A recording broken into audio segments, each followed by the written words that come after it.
আমরা ধীরে ধীরে আলোচনা করি। রামায়ণ হচ্ছে এইরকমই, যেমন সপ্ততলা দেহ আর সপ্তকাণ্ড রামায়ণ। এই সপ্ততলা দেহের বাইরে কিছু নাই, যা আছে বিশ্ব ব্রহ্মাণ্ডে তাহাই আছে দেহভাণ্ডে। এখন দেহের আলোচনা করতে গেলে অনেকে বলবে এই বেচারা কোত্থেকে এসেছে রে, খালি কি যেন কি এই দিক দেখায়, দেহের কথা পায়, রামায়ণের গায় না, রামায়ণ গায় না, এরকম কিছু আছে। তার রামায়ণ কি দেহ ছাড়া আছে নাকি? এইখান থেকে যদি ধরি বিবেক নামক বিষয়, আচ্ছা তোমার বিবেক প্রতিটা মানুষের লিমিট আছে। এইবার 10 ইন্দ্র দশানন, প্রতিটা মানুষই 10টা ইন্দ্র বিশিষ্ট। মণ্ডপে রামনারায়ণ, মণ্ডপে কেন রামনারায়ণ? ইন্দ্রাণাঙ্গ মনস্যাস্মি, যে 10টা ইন্দ্রের কথা বললাম, 5টা কর্মান্দ্রিয়, 5টা জ্ঞানেন্দ্রিয়। এই 10টা ইন্দ্রের রাজা হচ্ছেন মন। এই জন্য মনের উপরই হয় মানবের সাধন। মন ছাড়া কি সাধন ভজন আছে নাকি? এবার মনের উপরই সাধন ভজন হয়, ওই জন্যে মণ্ডপে রামনারায়ণ। আর মতির উপাসিকা সতী, মতি শব্দের অর্থ হচ্ছে ভক্তি। ভক্তি যার ভগবান তার। অলস কপি কুম্ভকর্ণ আছে তো অলসতা, প্রতিটা মানব দেহে অলসতা আছে। কেউ স্বীকার করে না, আমি করি, আমার দেহে অলসতা আছে। অলস কপি কুম্ভকর্ণ, দুর্মুখী সুটমুখা, যাদের নিয়ে রামায়ণ লেখা, এই কয়জনই আমার মধ্যে যদি পাওয়া যায়, তা রামায়ণ আমি কি আর একজন, আমরা সবাই একখান রামায়ণ। দুর্মুখী সুটমুখা কর্মটা কি? আমাদের দুটি মন কাজ করে, একটা সুমন আর একটা কুমন। তাহলে কুমনের প্রভাবে চললে পরে সাধুগুরু বৈষ্ণবের চরণ কি আমাদের ভাগ্যে মিলতে পারে? কখনো সম্ভব না। এই জন্যে পরম বৈষ্ণবের বাতাস লেগেছে যার গায়ে, সেই সদাই সত্য কথা বলে, সত্যে চলে, সাধুগুরু বৈষ্ণবের চরণ ধুলি তাদের ভাগ্যে মেলে। জয় রাধে গোবিন্দ বলে তার মনুষ্য জন্ম দুর্লভ হয়ে দেখা দেয়। পরম কৃষ্ণ সচ্চিদানন্দ বিগ্রহ অনাদিরাদি গোবিন্দ সর্ব কারণের কারণ। যাক, আমরা ধীরে ধীরে পালাইয়ে গাই।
পঞ্চম মাসের গর্ভাবতী অবস্থায় সীতাকে দিয়েছিল বনালয়। আচ্ছা, এই কয়েকটা কথার মধ্যে আমি কি কোনো মিথ্যে কথা ভুল বললাম না? এইভাবেই তো আছে না রামায়ণের পাতায়, এইভাবেই পাওয়া যায় যে পঞ্চম মাসের গর্ভাবতী অবস্থায় দুর্মুখ ধোবার কথায় রামচন্দ্র সীতাকে দেয় বনালয়। কোন বনে? তপবনে। তপবনে, অন্য কোন বনে নয়। এইখানেই তো কথা, ভগবান যুগে যুগে অবতীর্ণ হন, আপনি আচরিয়া ধর্ম জীবকে শিখায়। ভগবান আপনি আচরিয়া ধর্ম জীবকে শেখায়। দেখিয়ে দিচ্ছেন কি নিজ অর্ধাঙ্গিনী সহধর্মিনী সীতাকে পঞ্চম মাসের গর্ভাবতী অবস্থায় দিয়েছিল বাল্মীকি তপবনে। হ্যাঁ, পঞ্চম মাসের গর্ভাবতী অবস্থায় সীতাকে বনে দিতে হয়।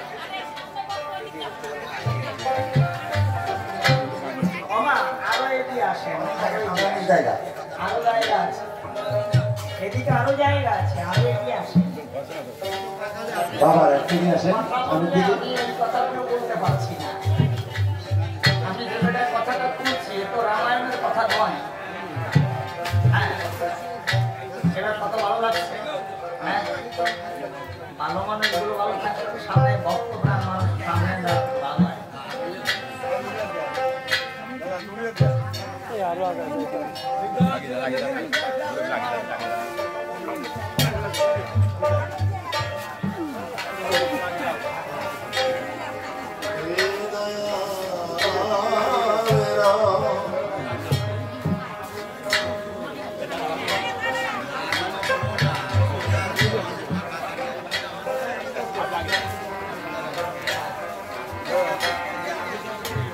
Halo kamu.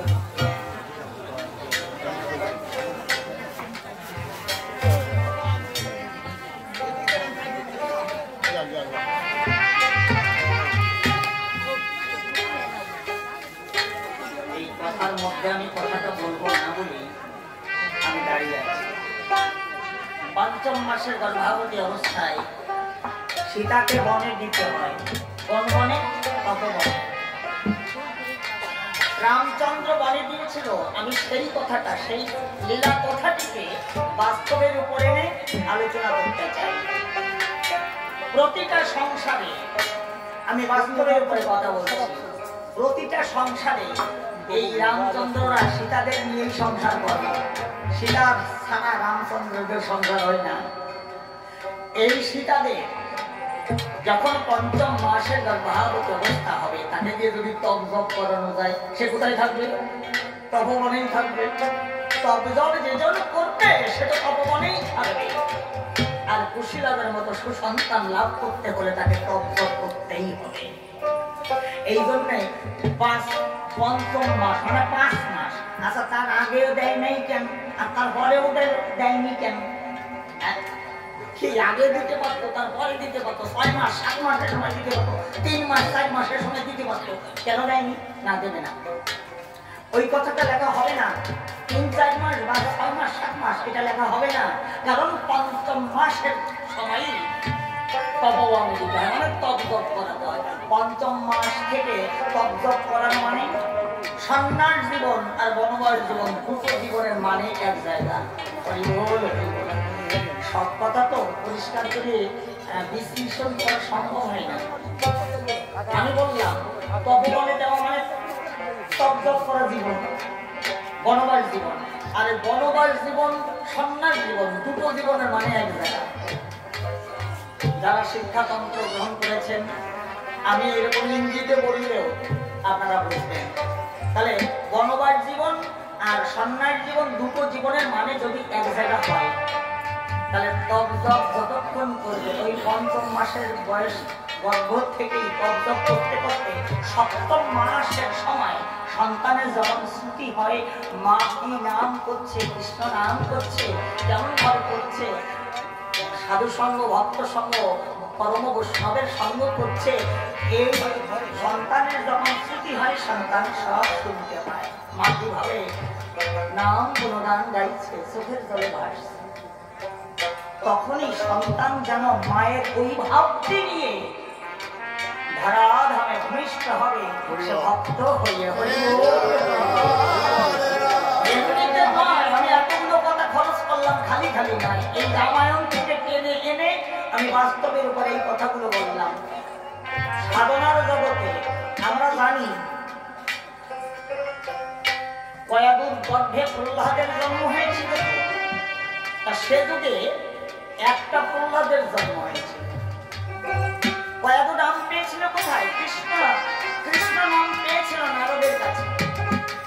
ধরাদেবীকে যখন হিরণ্যকশিপু হরণ করে পাতালে নিয়ে যায়, আর তখনই এই দেবরাজ ইন্দ্র গিয়ে কয়াদুকে হরণ করে স্বর্গে নিয়ে গেছে, মানে দেবরাজ নিয়ে গেছে।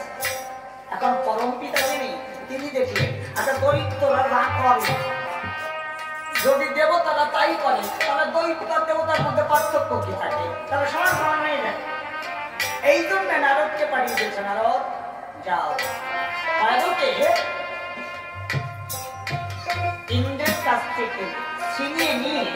ওর কর্ণপ্রহারের নাম দিয়ে ওকে অন্তঃপুরে রেখে এসো। আমার পরম ভক্ত ওই গর্ভেই জন্মগ্রহণ করতে।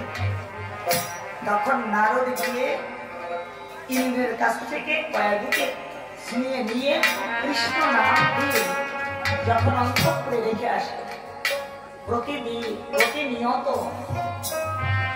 কৃষ্ণ গুণগান গাইতে গাইতে চোখের জলে ভাসতে ভাসতে পরম ভগবান আত্মনিবেদন করে এক শুভ সময় সুমক্ষণে সুমগ্নে ভক্ত প্রহ্লাদের জন্ম হলো।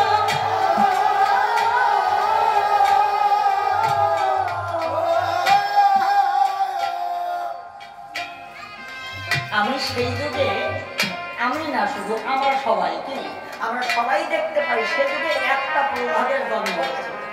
আর এ যুগের মায়েরা, আমি যেভাবে বললাম ওইভাবে যদি সাধনা করে, এ যুগের মায়েরা ঘরে ঘরে একটা করে প্রহ্লাদের মতো ভক্তের জন্ম দিতে পারে।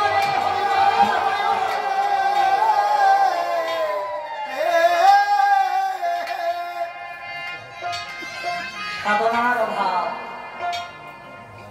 থাক, এই পর্যন্ত। এবার লীলা কথাই যায়। পঞ্চম মাসের গর্ভাবতী অবস্থায় সীতাকে দিয়ে বনালয় স্বর্ণ সীতা বানিয়ে রাজ্য পরিচালনা করছে রামায়ণ। যখন সীতার কথা মনে পড়ে, দু চোখের জলে রক্ত প্লাবিত করছে।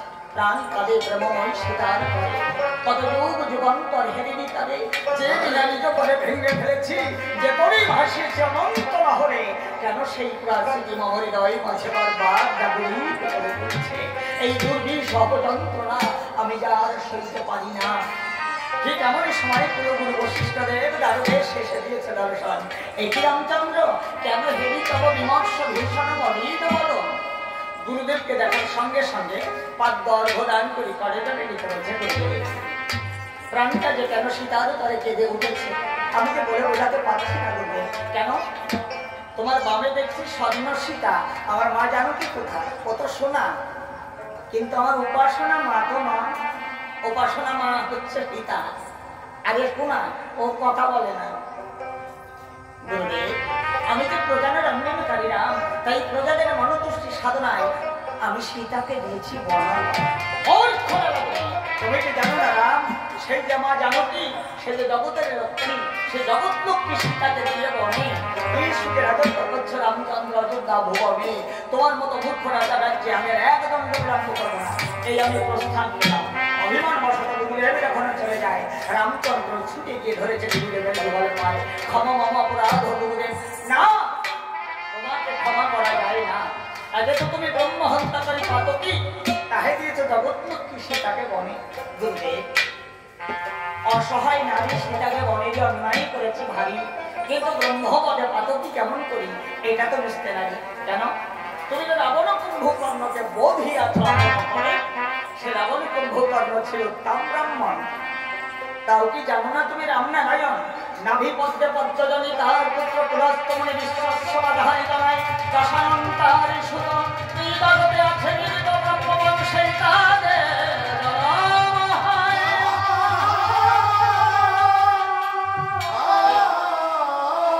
সেই রাবণ কুম্ভকর্ণকে বধিয়াছ তুমি রাম দয়া। গুরুদেব এই ব্রহ্মবৎ পাপ থেকে আমি কেমন করে নিষ্কৃতি পেতে পারি? রামচন্দ্র ব্রহ্মবৎ পাপ থেকে নিষ্কৃতি পেতে যোগ্য ব্যক্তিতে পরিণত হতে তোমাকে যোগ্য করতে হবে। এটা রামায়ণের কথা। সত্যি কি যোগ্য করলে কেউ যোগ্য ব্যক্তি হয়? সম্ভব তো নয়। শিক্ষাতন্ত্রে তো সে কথা বলে না। শিক্ষাতন্ত্রের কথা হচ্ছে যেজন পরম সম্পদ, পিতৃ সম্পদ যেজন রাখতে পারে, অতীব সাধন করিয়ে সেই হচ্ছে যোগ্য ব্যক্তি। এই তাছাড়া যোগ্য ব্যক্তি হয় না। এখন ভগবানকে দিচ্ছে আদেশ দান, করে জোরে বলছেন গুরুদেব আমি কি যজ্ঞ করবো? তুমি একটা পক্ষমে যজ্ঞ করো। এই পক্ষমে যজ্ঞের উপাধি যজ্ঞের লিহান শিখায় উদন্ত পক্ষীকে পুড়িয়ে ভস্মীভূত করে দিতে হবে না। গুরুদেব এই যজ্ঞ হবে না। কেন? সর্বং খল্লিদং ব্রহ্ম, এক ব্রহ্ম দ্বিতীয় নাস্তিক, এই যজ্ঞ আমি করবো না, অন্য যজ্ঞের কথা বলুন। তাহলে রামচন্দ্র তুমি একটা নরমের যজ্ঞ করো। পৃথিবীর শ্রেষ্ঠ নরের মুন্ডু কর্তন করে দিতে হবে যজ্ঞের পূর্ণাহুতি, তবেই হবে তুমি পূর্ণমান।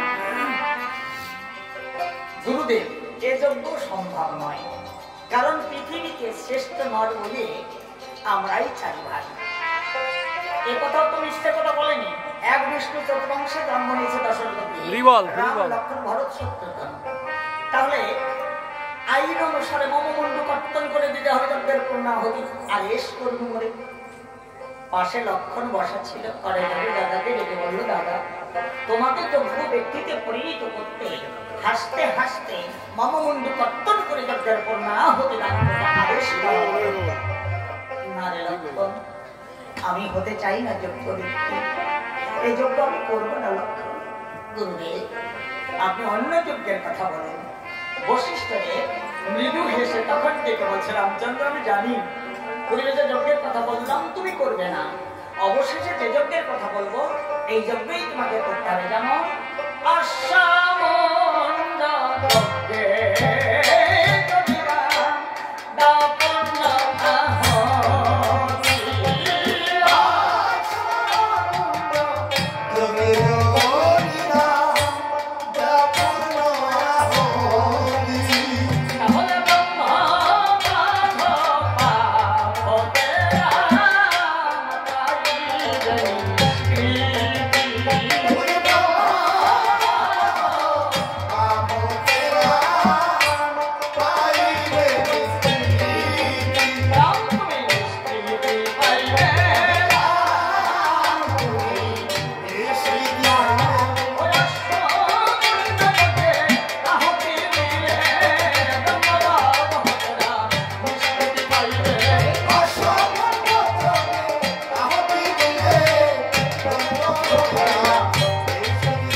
এটা রামায়ণের কথা বললাম, সত্যি কি তাই?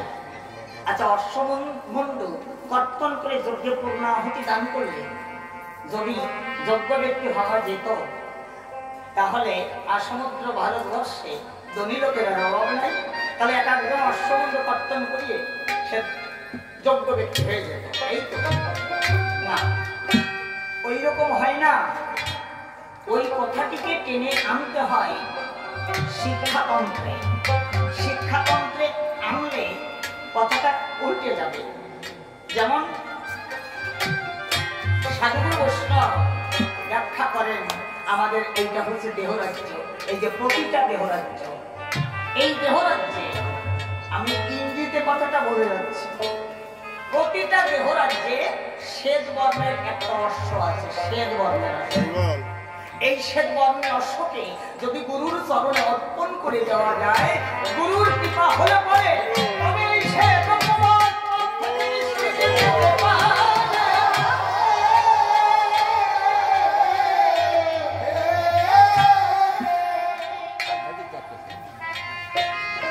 আপনারা যারা আত্মদর্শী তারা বুঝেছেন আমার কথা, আর যারা বুঝেন নাই তাদের আর আমি বোঝাতে পারলাম না। এই জন্য বুঝলেও ভালো, না বুঝলে ভালো, কারণ এসব কথা তো গুরুরা ঘরে বসে বসে শিখায় বলে, আর আমি প্রকাশ্য মাইক্রোফোনের সামনে বলে গেলাম। যারা বুঝেছেন মনে মনে রাখেন, আর যারা না বুঝেছেন তারা ওই গুরু ধরে শিখে নেবেন।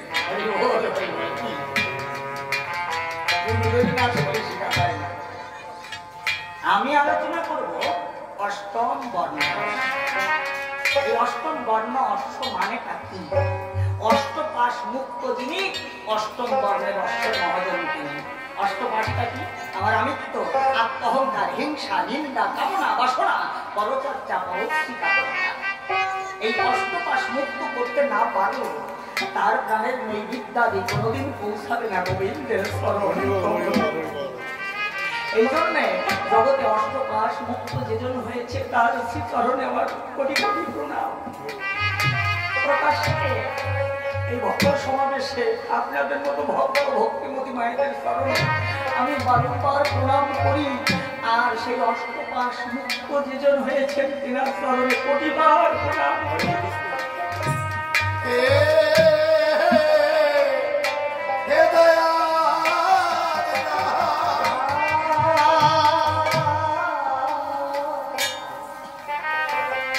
এই অশ্ব আনতে কে যাবে? লক্ষণ যাবে। লক্ষণ কেন যাবে? ভরত যাবে না, শত্রুঘ্ন যাবে না। লক্ষণ মানে যাবে, লক্ষণ মানে হচ্ছে লক্ষণ, আর কিছু না। ভক্ত যখন অষ্টপাশ মুক্ত হয় তখন তার সুলক্ষণ জন্মায়। এই সুলক্ষণ ভক্তের যখন সুলক্ষণ হয়েছে, ভগবান সেই ভক্তকে লক্ষ্য করে যখন তার কাছে যায়, এই ভক্তের লক্ষ্য, ভক্তকে লক্ষ্য, ভক্তকে লক্ষ্য, লক্ষণ লক্ষণ। ভরত গেল না, শত্রুঘ্ন গেল না, লক্ষণ লক্ষ্য লক্ষ্য লক্ষণ। ভক্তকেই তো ভগবান লক্ষ্য করে। আমার মতো অভক্তকে, আমার মতো অভক্ত যারা, তাদেরকে ভগবান লক্ষ্য করে, ভক্তদেরই তো ভগবান লক্ষ্য করে। এই জন্য লক্ষ্য লক্ষ্য। শৈবালপতির চরণে গিয়ে প্রণাম করেছে।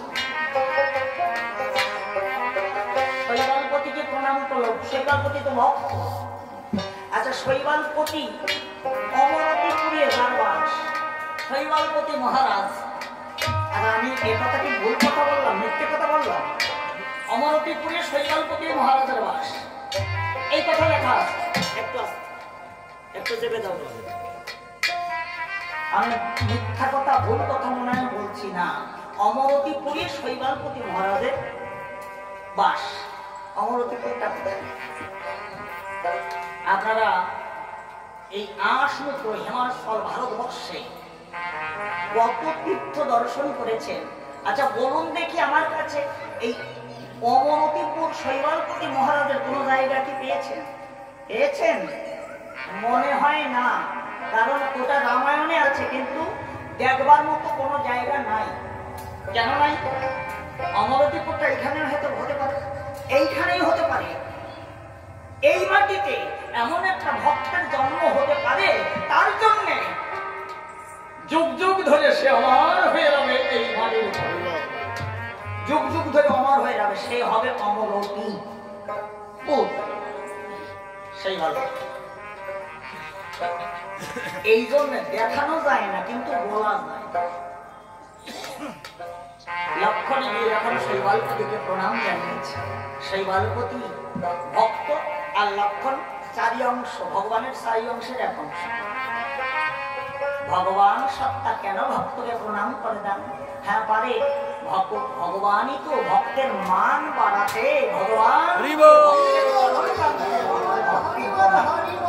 অন্য কিছু নয়। ভক্তের মান তো ভগবানই দেন। এক একজন ভক্ত মানি হন কার জন্য? ভগবানের কৃপা। আপনারা জানেন যে এই রাম অবতারের আগে বামন অবতার হয়েছিল। বলি রাজার দ্বারের দাঁড়ি হয়েছিল বামন ঠাকুর। বলির গৃহিণীকে, বৃন্দাবনীকে মাতৃজ্ঞানে প্রণাম জানিয়েছিল। ওমা, তোর কাছে আমি হেরে গেছি মা। কেন হেরে গেছি? যখন বামন ঠাকুর গিয়ে ত্রিপার ভূমি দান চায়, এ তো আপনাদের জানা কথা। বামন ঠাকুর গিয়ে যখন ত্রিপার ভূমি দান চেয়েছে, বলি রাজা দান দিয়েছে। বলি সত্য কথা করে বলি, ওইভাবে দান আমি নেব না। মনে আছে ভাবো না, তিল তুলসী করে দিবি, আমার সঙ্গে তুই সত্য অঙ্গীকার করবি। বলি পড়ে গেছে গেছে, তিল তুলসী হাতে নিয়েছে, তুই সত্য অঙ্গীকার করে। তখন বলি রাজা তখন বামন ঠাকুর বলছে, ঠাকুর আমি তুই সত্য অঙ্গীকার করলাম, আপনাকে আমি ত্রিপাদ ভূমি দান দেব। যখনই না বলেছে, সঙ্গে সঙ্গে একটা পদ দিয়ে স্বর্গরাজ্য অধিকার করে নিয়েছে, আর একটা পদ ভূমি অধিকার করে নিয়েছে। নাভিপদ্ম থেকে যখন আর একটা পদের সৃষ্টি করেছে, অবনী সত্য কথা বলে বলি, এই পদটা আমি কোথায় রাখবো, তুমি আমার কাছে বলে দিবি। বলি রাজা চোখের জল ছেড়ে দিয়েছে। একই নাভিপদ্ম থেকে পদ ছুটে গেছে বৃন্দাবলীর কাছে। অর্ধাঙ্গিনী সহধর্মিনী কাকে বলে? বৃন্দাবলী কাছে গিয়ে যখন চোখে জল দেখেছে, স্বামীর চোখের জল কোন সতী রানী সইতে পারে? পদজোগাল জড়িয়ে ধরেছে। কি হয়েছে স্বামী? কে কি তোমাকে কটূক্তি করেছে? কেন তোমার চোখের জল? না প্রিয়ে, দ্বারে বামুন ঠাকুর এসেছে, আমি ত্রিপাদ ভূমি দান দিতে তিল তুলসী ফল নিয়ে স্বীকার করেছি, কিন্তু একটা পদ এই ভূমিপৃষ্ঠ অধিকার করে, যার একটা পদ স্বর্গরাজ্য অধিকার করে দিয়েছে। নাভিপদ্ম থেকে আর একটা পদ সৃষ্টি করেছে, সেই পদটা আমি কোথায় রাখবো? আমি তো দিতে পারছি। বৃন্দাবলী মৃদু হাসে, আবার চোখের জলে ভাসে। অস্বামী, বুঝতে পারোনি তুমি? এখনো ঠাকুরকে বলতে হবে আমাদের আরো দুটো পদ চাই, একটা পদ না, আমাদের এই দুটো দেহ জমি। চলো। ধীরে ধীরে গিয়ে বৃন্দাবনী বলছে, ও ঠাকুর বুঝেছি তুমি কে এসেছো আমার। ওই একটা পদ কেন ঠাকুর? আর একটা পদ দাও, আমাদের দুটো দেহ জমিতে ওই পরবস্তকে নিয়ে আজীবন থাকবো পাতাল করে।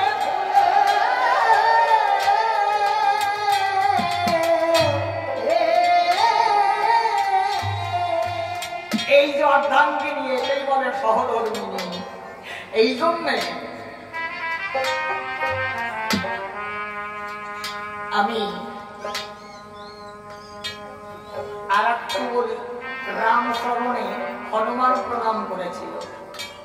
বলির দ্বারের দাঁড়ি হয়ে বৃন্দাবলীকে প্রণাম জানাই। ভগবান রামচন্দ্র হনুমানকে প্রণাম করে দেন কৃষ্ণ অবতারে। আপনারা জানেন যে দ্বাদশ শাখাল গোপাল সঙ্গে নিয়ে বালু কৃষ্ণ যখন গোষ্ঠ গোচারণে গিয়ে নিজে ছলনা করে, ছলনাময় কৃষ্ণ সকালের কাছে হেরে গেছে, নিজে ছলনা করে হেরে গেছে। এইবার নির্দিষ্ট জায়গা থেকে এক একজনকে সন্দেহ করে আর একটা নির্দিষ্ট জায়গায় রেখে আসতে হবে। কৃষ্ণ আজ যেন অন্তরে অনন্ত আনন্দ। সখারা তো আমাকে চেনে না, সখা বলে জানে। ভগবান যদি জানতো তাহলে কি ওনা আমার স্কন্ধে মুক্ত? আজ আমার ভাগ্যের সীমা নাই, এক একজনকে স্কন্ধে নিচ্ছে, বক্ষ পরে পদযুগল জড়িয়ে ধরেছে, চোখের জল দিয়ে চরণ সিক্ত করে দিচ্ছে। কাঁধে চড়ি, কাঁধে চড়াই করি পীড়া রং, বৃন্দাবনের সূক্ষ্ম রসে এই তো হিরণ। মহাপ্রভু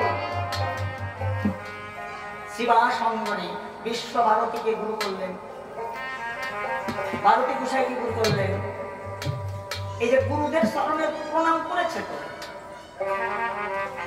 তৎসত্ত্ব শিবাসঙ্গনে নাম গুণগানে শিবাশ্রমণীকে ভক্তির প্রণাম করে। এই জন্যে যুগে যুগে দেখা যায় ভগবান যতবার এসেছেন অবনী বাজারে ভক্তের বাড়াতে মান, তাই তো ভক্তের চরণে করে ভক্তির প্রণাম দান।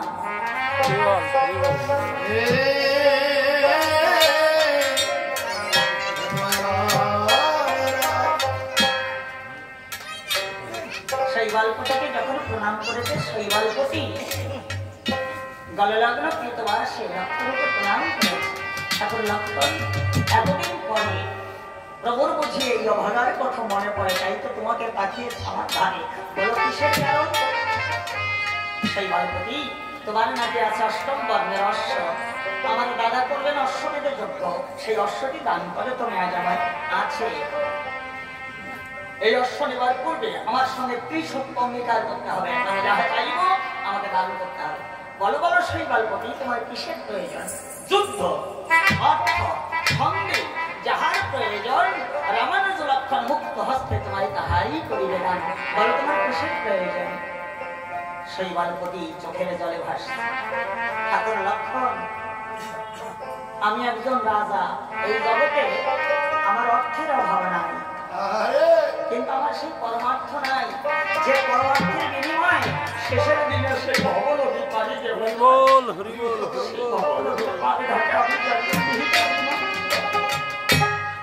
কোথায় মেলে সেই পরমার্থ? এই জগতের সাধুগুরু বৈষ্ণবের চরণ তলায় ভগবান গুরুদেবকে স্মরণ করিতে করিতে ভক্তের চরণ প্রান্তে দিয়ে দুপুরা চোখের জল দিয়ে যদি ভক্তের চরণ ধুলি অঙ্গে দেখে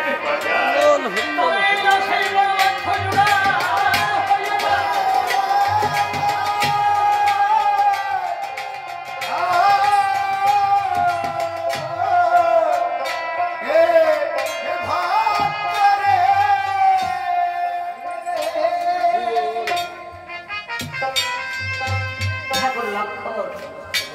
এই মহামায়ার সংসারে থেকে থেকে আমার করে করে আমার গুণাগুণগুলো চলে গেছে। না হলো সাধু সঙ্গ, না হলো পরম বৈষ্ণবের চরণ সেবন, বৃথাই বুঝি গেল আমার জীবন। আমি জানি আমি চিরকালের জন্য জগৎ আসতে পারি না। আমি একদিন এসেছি, একদিন আমাকে জগৎ ছেড়ে চলে যেতেই হবে। আমার এই ঘর বাড়ি, পুত্র কন্যা, ঘরের নারী, আত্মীয় স্বজন, পরিজন সবাইকে ত্যাগ করি, একদিন সেই ভবন নদীকে দিতে হবে পারি। সেদিন আমি ডাকি না ডাকি রাম কমলা খেলানো না দাঁড়িয়ে থাকি, নিজ গৌরে কৃপা করে নিজ হস্ত বৈঠা ধরে যেন সেই ভব সিন্ধু পার করিবে।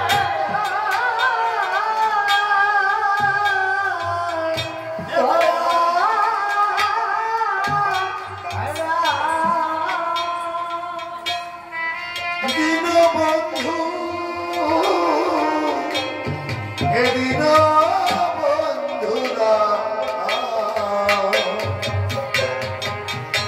দীনবন্ধুরা হে হে দয়া, হে দয়া, হে দয়া দয়ালেরা, আমার সেই ভব নদী পার করে হে দীনবন্ধুরা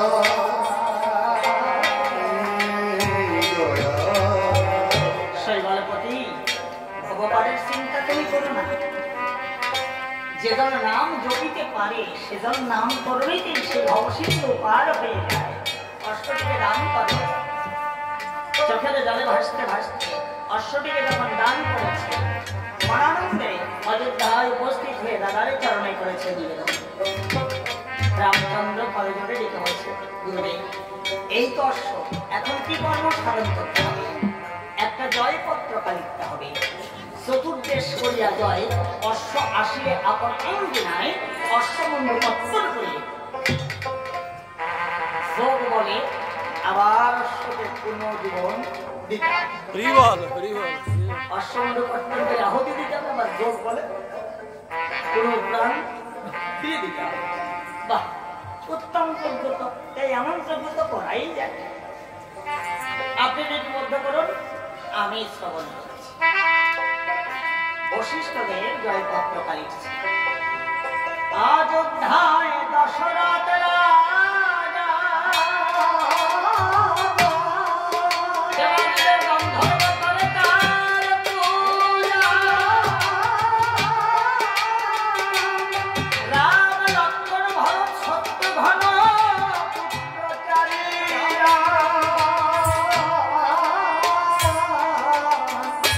অযোধ্যায় অশ্বমেধ যজ্ঞ করবেন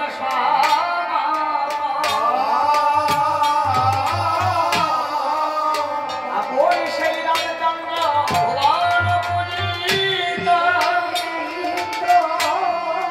সর্বশাস্ত্র পাঠ করে রাম হয়েছে পণ্ডিত।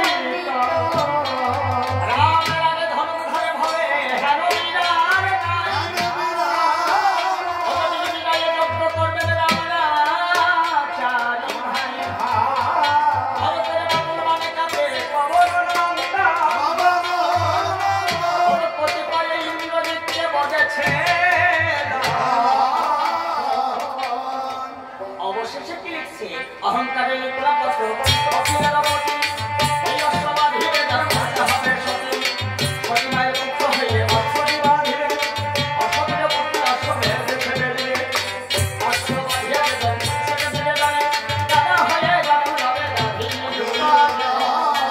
নীতি কৌশলার নন্দন পত্রখানা লিপিবদ্ধ করে যখন রামকর অর্পণ করে রামচন্দ্র দেখতে পায় অবশেষে যে ভাষাটা লেখা রয় যুদ্ধ অবসম্ভাবী ভাগ্যের উপর নির্ভর করে দেখবো যে লক্ষণ চতুর্দে জয় করে এসে সকলের কনিষ্ঠ ভ্রাতা শত্রুঘ্নবী পরে জোরে বলছে দাদা আমার অনেক দিনের আশা আমি দিগ্বিজয় বীর হতে চাই না না না তোমাকে যেতে হয় না লক্ষণ যাবে লক্ষণ তীরন্দাজ আমি বুঝেছি আমি তো তোমার একটা অযোগ্য ভাই এই অযোধ্যার কোনো শুভ কর্মে আমার লাগবার উপায় নাই এই মুহূর্তে রাজবেশ পরিত্যাগ করে সন্ন্যাসীর বেশ ধারণ করে আমি তীর্থে তীর্থে করবো পর্যটন মনে করবো বাবা শত্রুঘ্নকে দিয়ে অযোধ্যায় নাই কোনো রামচন্দ্র দেখতে পায় ছোট ভাইকে কি কষ্ট দেওয়া যায় আচ্ছা ঠিক আছে শত্রুঘ্ন তুমি যাবে দিগ্বিজয়ের কারণ শত্রুঘ্ন অন্তরে অনন্ত শান্তি পেয়ে সুমন্ত্র সারথীকে বলছে সারথী তুমি আমার রথ সুসজ্জিত করে দাও আমি কোনো অঙ্গের সাজ সেজে নই সুমন্ত্র সারথী রথ সুসজ্জিত করছে ও ভালো যুদ্ধে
আমাদের দিক বিজয় হয়ে গেছে, চল আমরা অযোধ্যায় ফিরি।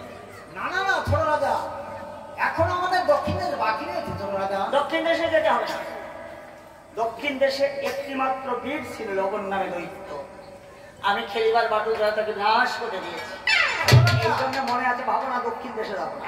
ছোট রাজা, পরে হয়তো কোনো বীর জন্ম নিতে পারে। পরে যদি কোনো বীর জন্মগ্রহণ করে তারা নিতান্ত শিশু এই চরাচরে, সেই নিতান্ত শিশুর সঙ্গে আমার মতো শত্রুঘ্ন বীর যুদ্ধ করলে আমার কলঙ্ক রটবে বিশ্বের। ছোট রাজা, অহংকার মোটে ভালো নয়। বড় রাজার আদেশ চতুর্দেশ জয় করতে হবে আমাদের, তাই চলুন একবার দক্ষিণ দেশ যেতে হবে। তিন দেশ জয় করা যায় সহজেই, দক্ষিণ দেশ জয় করা বড় কঠিন। পূর্ব, উত্তর, পশ্চিম, দক্ষিণ, ধর্ম, অর্থ, কাম, মোক্ষ। দক্ষিণ দেশ কি মোক্ষ? না, দক্ষিণ দেশ মোক্ষ নয়। দক্ষিণ দেশ যদি কেউ জয়ী হয় সে তার সাধনার মোক্ষ স্থানে গিয়ে পৌঁছায়। দক্ষিণ দেশ জয়ী হতে হয়। তাহলে দক্ষিণ দেশ কোন জায়গায়? এটা হচ্ছে উত্তমাঙ্গ, আমাদের প্রতিটা মানবের উত্তমাঙ্গ। এইখানে তার বাস বিভীষণের বাস। আর দক্ষিণ নাভির নিম্নে, তার নাভির নিম্নে যে দক্ষিণ দেশ বর্তায়, সাধুগুরু বৈষ্ণব এই কথাই তো কয়, ওই দেশ জয়ী করা কঠিন। যেজন নিজেকে নিজে গুরুর চরণে সমর্পণ করেছে, গুরু কৃপা করে ওই দক্ষিণ দেশের রণকৌশল শিখিয়ে দিয়েছে, সেই কয়জনই জয়ী হয়। আর আমার মতো অজানা যারা দক্ষিণ দেশে গেলে হয় তাদের দবা টানা।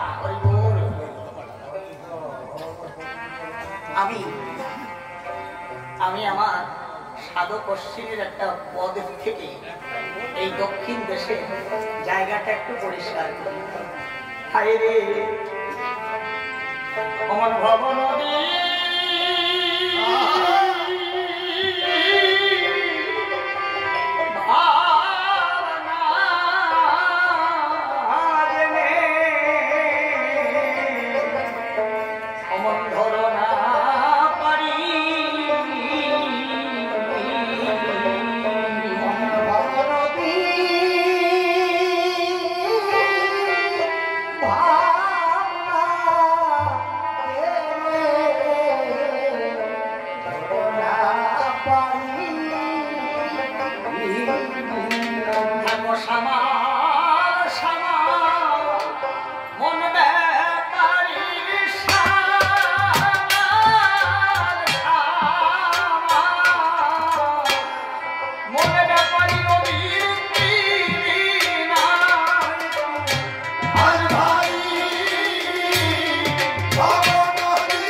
সাবধান কথাটা অনেক সাবধান। সামাল সামাল, আর আমি যদি বলি এই গাছে উঠেছে সাবধান, ডাল ধরে ভালো করবে, যদি ডাল ভাঙে তলায় পড়বি ধ্যান মানে বুঝে দিবি। আর সামাল যার পরম সম্পদকে সামাল করবে চল, তাহলে সামাল করব অবধ মন্দিরে যেমন সেই না নদীর তরঙ্গ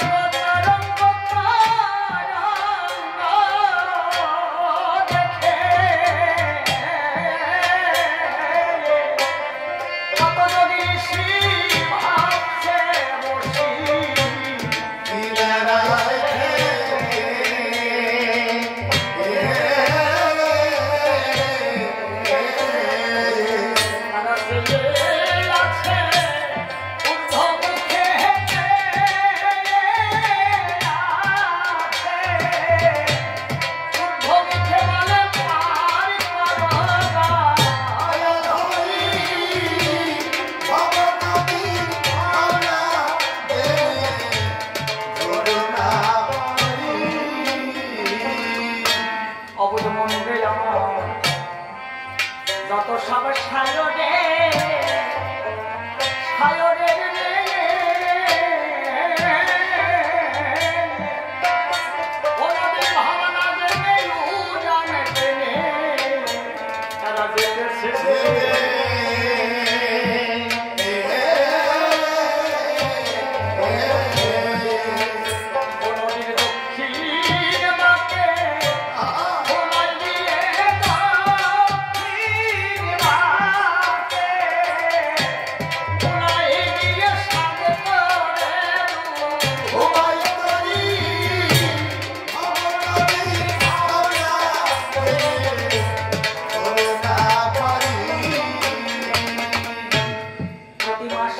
ওরে সাবধান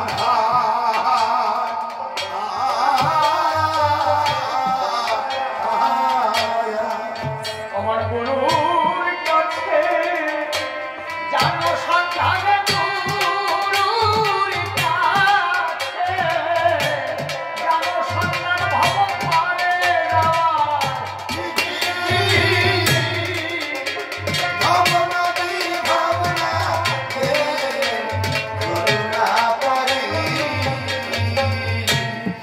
এই ভবে আছে আমার গুরু কৃপা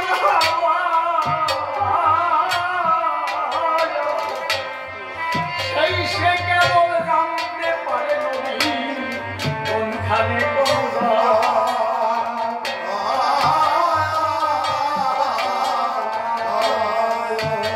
ভবে তারে করি যায় না সাগর তারে করি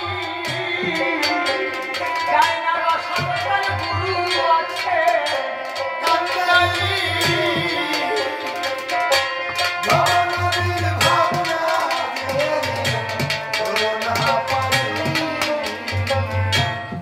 তারক সর্বারে বারে পারে ভব পারে কেটে যাবি পারে সময় হয়ে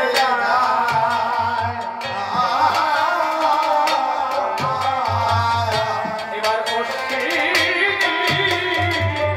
খুলিল মায়া খুলিল মায়া আমি ওই মুখে ধুয়ে পড়ি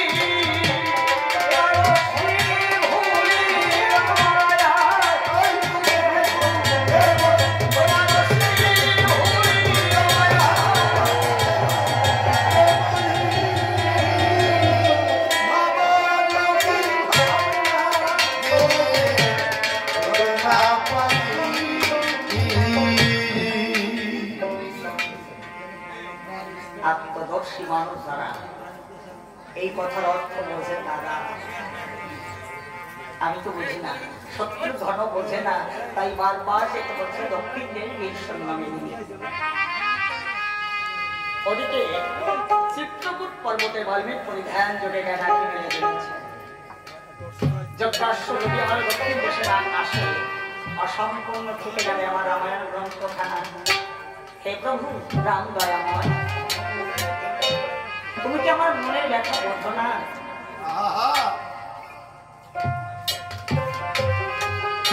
যজ্ঞাশ্ব যদি দক্ষিণ দেশে না আসেও আমার সপ্তকাণ্ড রামায়ণ বর্মাত্রই থেকে যাবে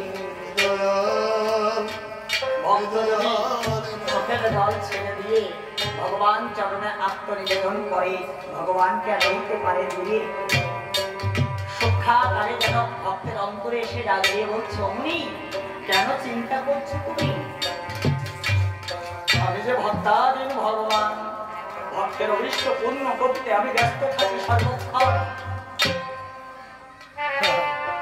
তুমি ছুটে যাও তপবনে সীতার নিকট থেকে কুশিয়ার লবকে ভিক্ষা করে নিয়ে ওই কুশি লবের দ্বারাই তোমার এই সপ্তকাণ্ড রামায়ণ সুসম্পন্ন হবে তোমার অভিষ্ট পূর্ণ করতেই তো আমি অযোধ্যায় আশ্রমের যজ্ঞ শুরু করেছি ভগবান যখন ইঙ্গিত দিয়েছে চোখের জলমোচন করে উদ্দেশ্যে সত্য ঘরে ঘরে বলছে সত্য ঘন পরিবার আমার লক্ষ্মী জলকে শূন্য মায়ের সত্য ধরবি আর লক্ষ্মী জলকে শূন্য নয় আমি এখন ছুটে যাবো আজ আমাদের নিকটে তার যদি মন্ত্রবাদ কুশলে যদি আমি ভিক্ষা করতে পারি রে সত্য ধরবি তবে সেই দিন বুঝে নেব অনুষ্ঠানে আমার লক্ষ্মী জলকে শূন্য নয়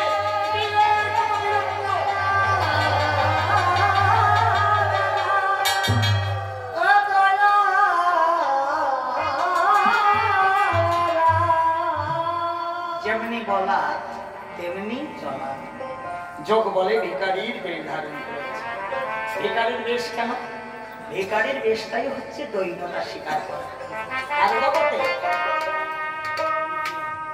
তেনাদবে শুনেছেন তোর দেব সহিষ্ণু না অমান মান দেব কীর্তনিয়া সদাবলী তিনের থেকে নিচু না হলে তার কপালে কিছু ঢোকে না। তা দৈন্যতা স্বীকার করা মানে বেকারির বেশ। স্কন্ধে ভিক্ষার ঝুলি, বদনে মধুমাখা রাম নাম বলি, নয়নে ঝরিছে তাহার প্রেম অশ্রুধারা। এই হলো মানবিক মনের চেহারা। আমি বর্ণনাটা কেন দিলাম? মুনিকে দিয়ে আমি বর্ণনাটা কেন দিলাম? যদি নাম করতে হয় তাহলে দৈন্যতা হয়ে নাম করতে হবে। ভগবানের সামনে ভিখারি হতে হয়। আমি ভক্তির ভিখারি। হে প্রভু, জগতে আমি কেবলমাত্র ভক্তির ভিখারি। আমায় ভক্তি দান করো। আর আমি ভিখারি। আর বর্ণনাটা কি? বদনে নাম, স্কন্ধে ভিক্ষার ঝুলি, নয়নে ঝরিছে তাহার প্রেম অশ্রুধারা। তাহলে নাম নিতে গেলে যদি প্রেম অশ্রু না ধরে তাহলে সে নাম পরিপূর্ণতা লাভ করতে পারে না। নামের মধ্যে যদি প্রেম যুক্ত না হয়, নাম যুক্ত প্রেম, প্রেম যুক্ত নাম, তাতেই পায় জীব পরিণাম। শুধু মুখে ডাকাডাকি প্রাণ নাহি বলে, সে যে আমার দেখা পারে না কোনো। যেজন ধর্ম চায় না, অর্থ চায় না, কাম চায় না, মোক্ষ চায় না, যে দিয়েছে 16 আনা প্রাণ আমায় ভেবে, আমি যে তার, সে যে আমার, আমি তারে তুলে লইতে বলে। এ কথা তো আপনাদেরই কথা। দুগ্ধ পিয়াসে হরি মিলে তো বহুত বৎস বালা, মীরা কহে বিনা প্রেম সে নাহি নীল নন্দলালা। তাহলে প্রেম ছাড়া তাকে পাওয়া যায় না। এই জন্যে আমি ভিখারি, কিন্তু আমার ইষ্টদেবের চরণ প্রান্তে যদি ভিক্ষা পাবে, হে গোবিন্দ, আমি যে তোমার প্রেম ভিখারি, আমাকে ভক্তি ভিক্ষা দাও, তবে পাওয়া যাবে। ভিখারি না সারলে কিছু মেলে না। ধীরে ধীরে চলেছে কোথায়? তপবনে যায়। গিয়ে দেখতে পায় মায়ের বুকে নন্দন কুশীলব ক্ষণে ক্ষণে মাতৃ স্নেহ লাভ করছে, ক্ষণে ক্ষণে ধরণীর ধরায় খেলা করছে। হায় হায়, মায়ের কোলে শিশু তরি এমন সৌভাগ্য জগতে মেলে অপলক্ষ্যে দর্শন করছে। আর মনে মনে বলছে কুশীলব, কত ভাগ্য নিয়ে জগতে জন্মেছিস। ওরে জগৎ জননী মায়ের কোলে মাতৃ স্নেহ লাভ করছি। অকুশীলব, আমাকে একটু মাতৃ স্নেহ দে কুশীলব। না না না দাদু, আমাকে দুইবারই হচ্ছে না। আবার আপনি আমাকে একটি বার্তা শুনছেন। তবে একটা কথা শোনেন দাদু, জীবনে আমার মাকে কোনোদিন মা বলে ডাকবে না। আর কোনোদিন আপনি এখানে আসবেন না। এখান থেকে অনেক দূর চলে যাবে।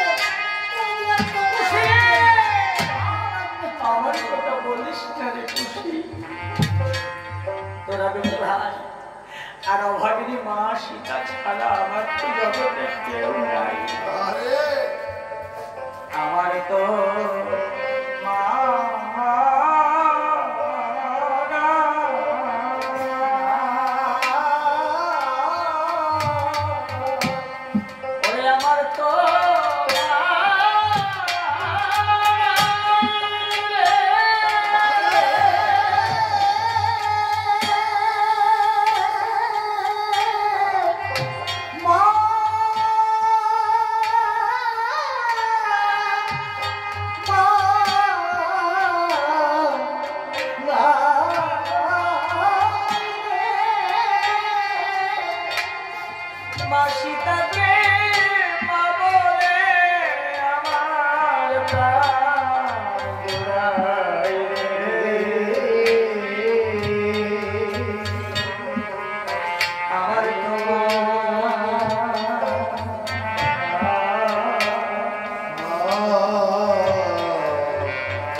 আমি জানি মা সীতা জগৎ জননী। আমি তো জগতের বাইরে নই রে, আমি তো জগতের মাঝে মায়ের একটি অভাগা সর্বদা। তোদের সম্মুখে আমি রাখবো না।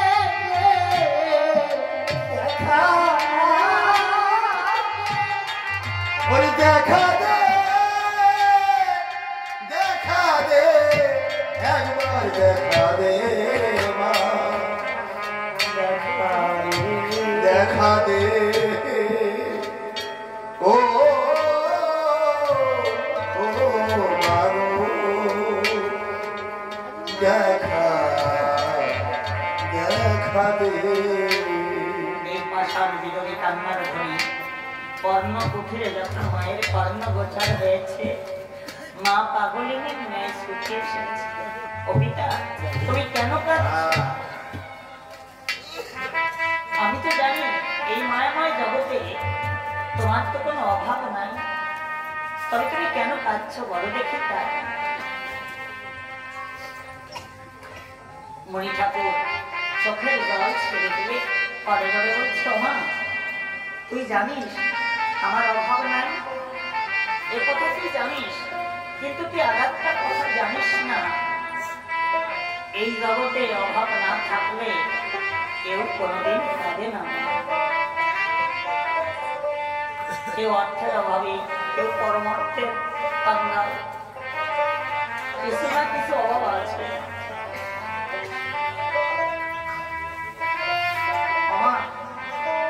আমি যে তোর নিকট কিঞ্চিত ভিক্ষার জন্য এসেছি, আমায় কিঞ্চিত ভিক্ষা দে মা। সঙ্গে সঙ্গে মণি ঠাকুরের চরণ গোড়ায় বলেছে, ভিখারিদের কাছে ভিক্ষা চাইলে ভিক্ষা করবে না। আমি একদিন রাজভবনে গেছি, কত ভিখারি আমার দ্বারদেশে ভিক্ষাঙ্গহী বলে সে দাঁড়িয়েছে, আমি আশাতেই তাদের ভিক্ষা দিয়েছি।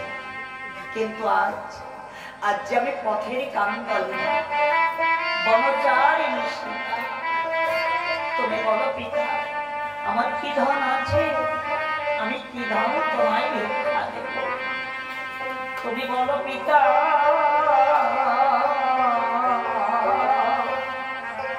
আজ আমার কি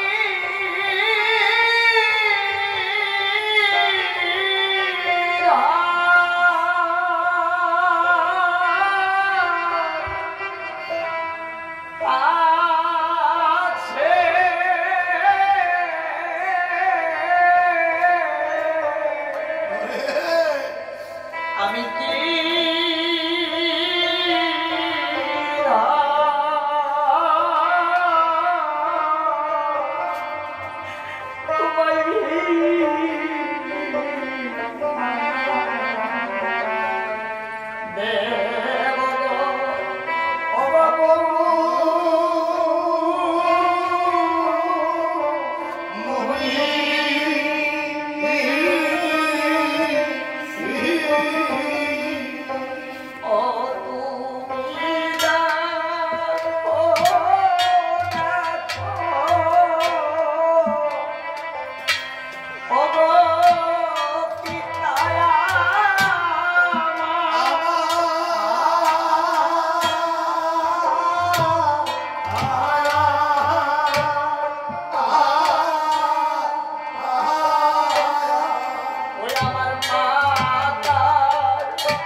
10 মাস 10 দিন সন্তানকে গর্ভে ধারণ করে রাখে।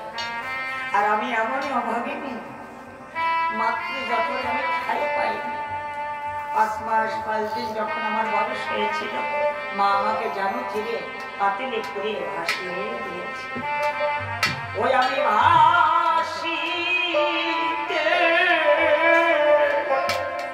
ভাসিতে গেলাম,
উঠেছিলাম বলে আমার নাম সীতা। 60 সহস্র মুনি আমার পুষ্টি রচনা করতে এসেছিলেন। সেদিন পুষ্টি লিখে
দেখো সীতা সতী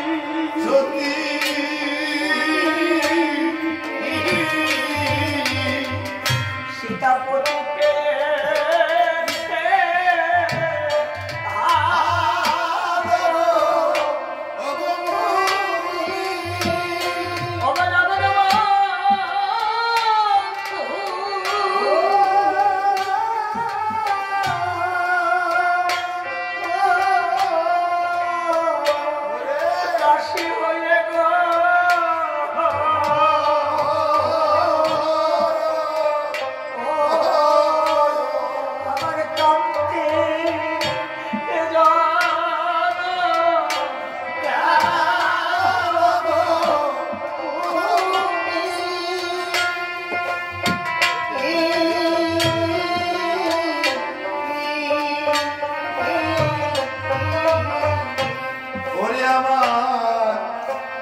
জগৎ বন্ধু হরিদাসী হরে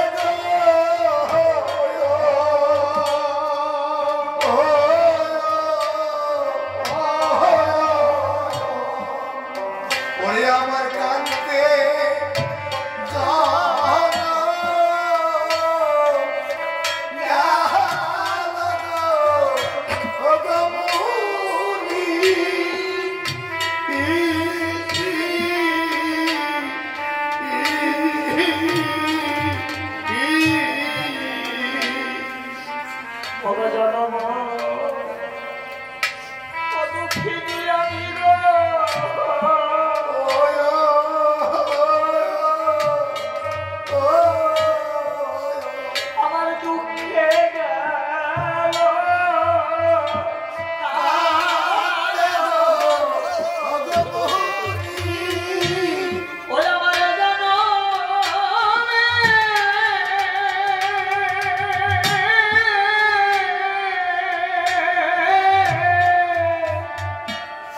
বলো না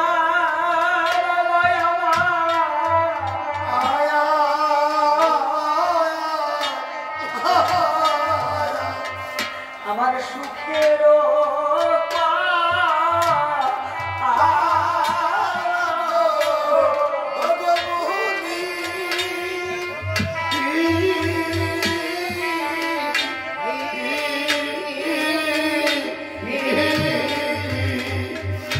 আমি দুঃখের সময় যেটাও ধরি বাবা গো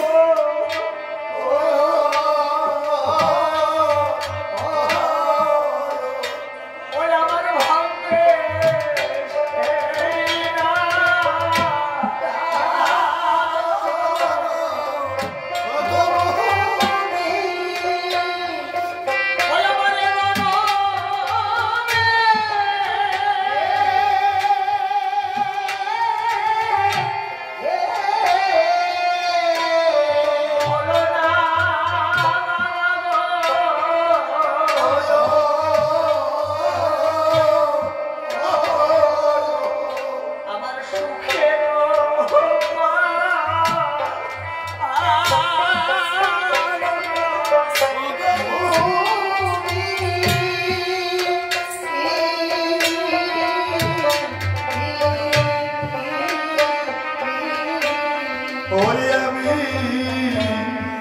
দুঃখের সময় ওরে আমি যেটা ধরি বাবা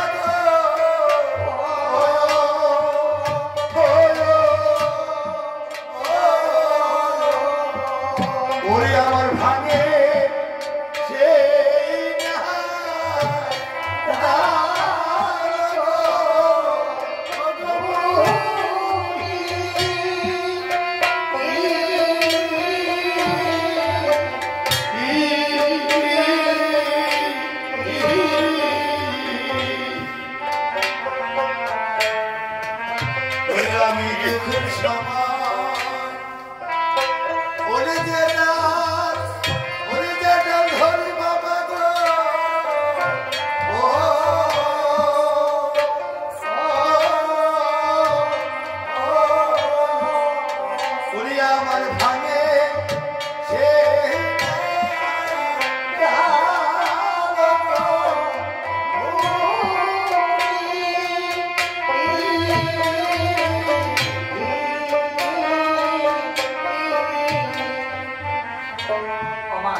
পরম ভক্ত ছিল আমার সপ্ত দিবসের জন্য ভিক্ষা দেওয়া। যখনই কুশীলবকে ভিক্ষা চেয়েছে কোনো কোনো চরণ জোগাড়ে যদি ধরে চপিটা এই জগতে আছে নাকি এমন কোন মাতা আছে ভিক্ষা দেয়? আমি তো আমার কুশীলবের মুক্তিই বেঁচে আছি। প্রবল বিরহ নলে আমি যখন দগ্ধীভূত হই তখন আমার কুশীলব জানতে পেরে আমাকে বেশি বেশি মা মা বলে ডাকে। আর কি জানো, আমার শয়নকালে কুশীলব দুটি পুত্র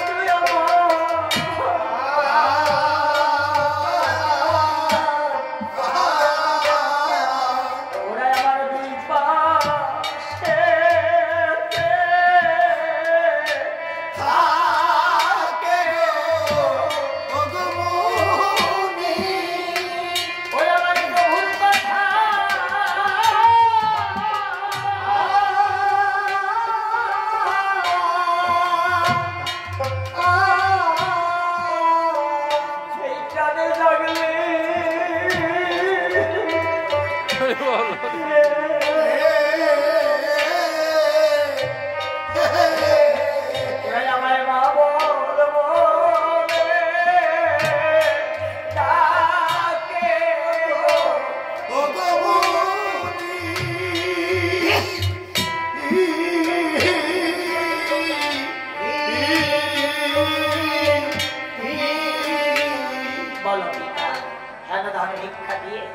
আমি থাকবো কি নিয়ে?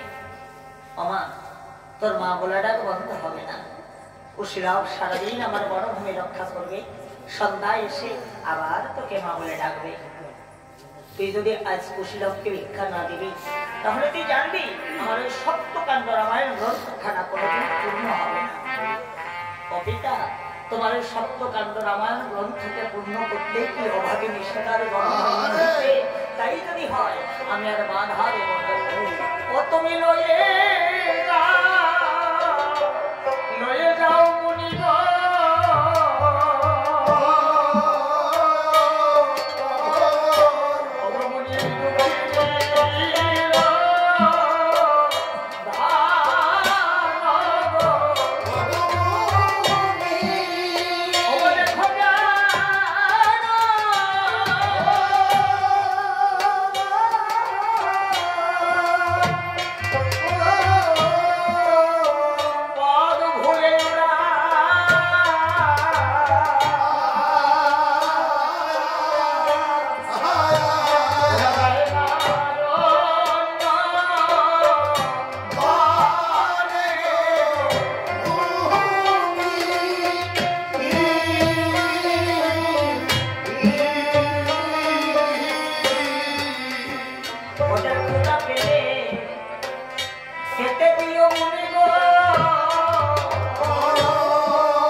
জগতে দুঃখে যার জীবন গড়া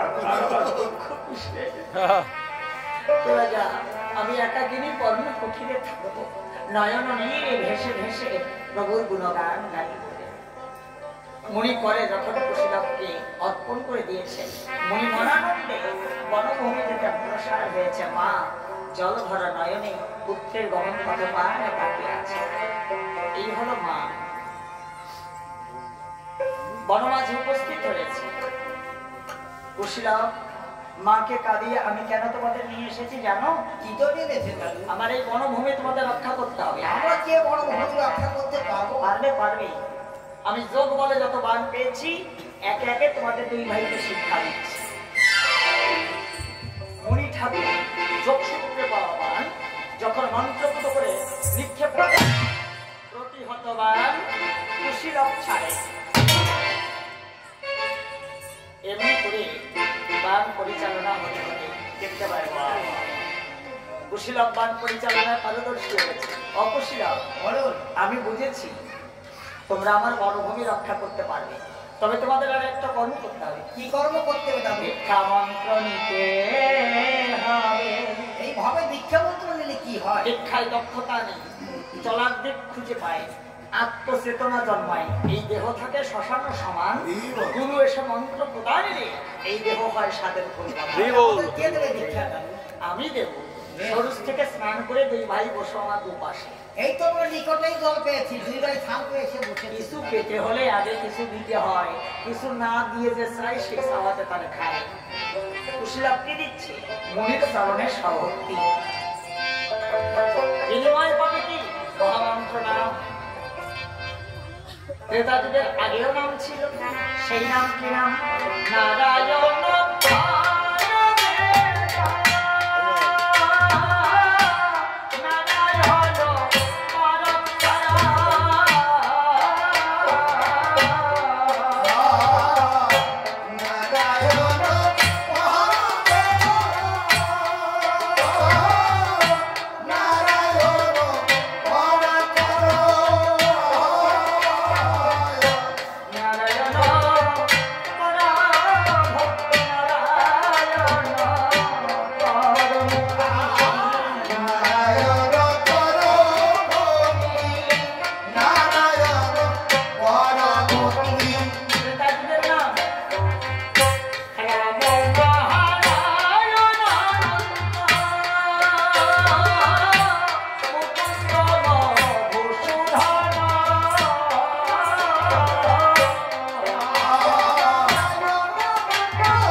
বরকে আমি কি হয়েছি? গুরুদেব হয় প্রণাম হয় গুরুদেব প্রণাম প্রণাম হয় জানিলে যদি মনে গুরু বলিয়া তুষ্ট করো এবে দক্ষিণা দিয়া। গুরুদেব মা আমাদের তরুণ দক্ষিণী গুরুদেব থাকি আমরা এই বড় মাঝে কোথায় পাবো দক্ষিণা গুরুদেব? তাই বললে হয়? গুরুকরণ করতে হলে গুরুর শরণ কমলে মুদ্রা করতে হয় অর্পণ। তোমরা যদি না দেবে গুরু দক্ষিণায় পৃথিবীতে গুরুমান্যার কেউ দেবে না। তবে তোমাদের কাছে নাই আমিও জানি তাই। দেখো এই বনমাঝে কত মুনি ঋষি ধ্যানী জ্ঞানী বসে আছে ভগবান সাধনায়। তোমরা গিয়ে তাদের চরণের ধারে যদি প্রার্থনা করবার পারে গুরু দক্ষিণা দেওয়ার তাদের এসেছি আপনাদের চরণের ধারে, দয়া করে আমাদের কিছু দক্ষিণা করে রাখবা। দিন দক্ষিণের নন্দন দেখে সবাই দেবে তোমাদেরকে, যাও না ভিক্ষা করে দিলেও গুরু দক্ষিণা তবে আমরা দিতে তাই হয়। করবো, এই নগর হইতে ভিক্ষা করে না গুরু দক্ষিণা দেবো গুরুদেব। কুশিরা গললগ্ন কৃতবাসে মুনি ঋষি স্মরণ পাশে ছুটে চলেছে।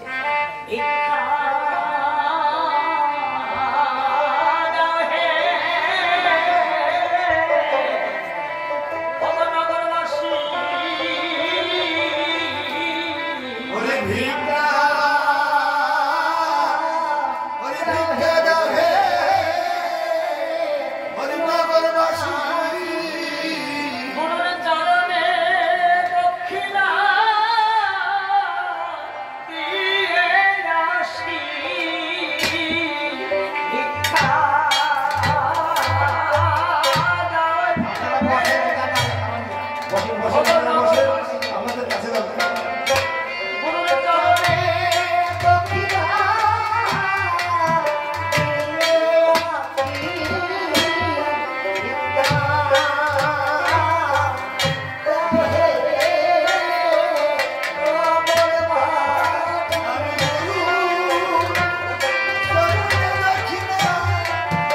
দিয়ে আসি ভিক্ষা ওরে ভিক্ষা দাও হে নগরবাসী। আপনারা বসেন, মা সকল বাবা সকল আপনাদের কাছে যাবে। গুরু দক্ষিণা তো দিতে পারে না, আর একটু বিশ্রামের অবশ্যই প্রয়োজন। আমি জেনে গেছি, আর একটু চা খাবো না? কি? না খাওয়ালে তো মায়ও দুধ দেয় না। চা খেয়ে নেমেছি, এখন একটু চা খাবো, ভক্তের কাছে ভিক্ষা চাবো। তো সত্যিকারের ভিখারি আমি, অর্থের ভিখারি আমি, পরমার্থের ভিখারি, এই জন্য ভিক্ষা করি। আর আপনারা ভক্তপ্রাণ একটু বিশ্রাম করুন, ওই বিশ্রামের মধ্য দিয়ে আমি গানও শোনাবো।